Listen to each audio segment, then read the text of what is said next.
as they come in. The U.S. Border Patrol says an increase in agents is helping to keep out illegal immigrants. There's been a sharp decrease in the number of arrests along the U.S. border with Mexico. In fact, arrests have dropped by 27% in the past 2 months when compared to the same period a year ago.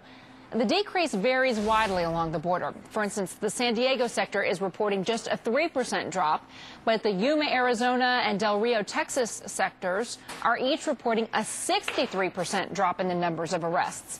Ben Johnson is with the American Immigration Law Foundation, and John Cox is a former spokesman for the Minuteman Project. So, Ben, the officials say that they first noticed the drop this past summer shortly after President Bush ordered National Guard troops to help out with the Border Patrol. Does that mean it's working? Well, I don't know. I don't think that's causation and correlation are not the same thing here. So the reality is that this is probably driven more by economics than it is by law enforcement. And if you look at the evidence of the last 10 years, the fact of the matter is we have tripled the number of Border Patrol from 1990 to 2004, spent 5 times as much money on immigration enforcement during that period of time, and illegal immigration only went up. So really what's, I think, driving this more is the jobless recovery. Now, that doesn't mean that immigration enforcement makes no difference. It just means that really these folks come for work. When you see the economy start to slow down, you see fewer people coming in. John, depending on how you read this decrease in the number of arrests, I suppose it could be seen as a good thing or a bad thing. How do you see it? Well, I see an increased emphasis around the country, Contessa. I am running for president of the United States. As a matter of fact, I've been doing that since March. And what I've been finding all around the country is that the lack of an immigration policy in Washington is one of the major failures of both parties, but particularly Republicans, because they've been in power.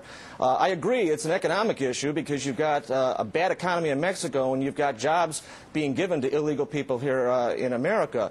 I think we've got to enforce the law, and I think that's what a failure has been in Washington. But the fact that you're seeing but John, the fact that you're seeing fewer arrests than along the border, does that mean fewer people are actually crossing, or does it mean fewer people are being arrested when they're crossing? Well, we've also had a step up in National Guard activity. We've also had a step up in the Minutemen who are out there, and I think that's partly the issue here, too.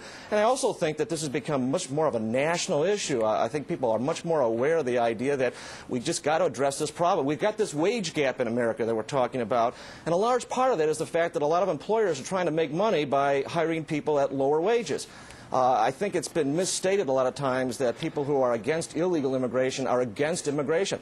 I am very much pro-immigration, but I want legal immigration. I want people who will come here to become Americans, who will contribute to our country, who will keep their money invested here, and who will become part of our churches and our communities. And I think you're seeing more of an awareness of all Americans for that. Ben, let me ask you then, if you give that, if you give John his due and say, okay, we want immigrants to come here, we need them here, but we want them to come here legally, does that mean the immigration system needs to be reformed so that more people can come here legally?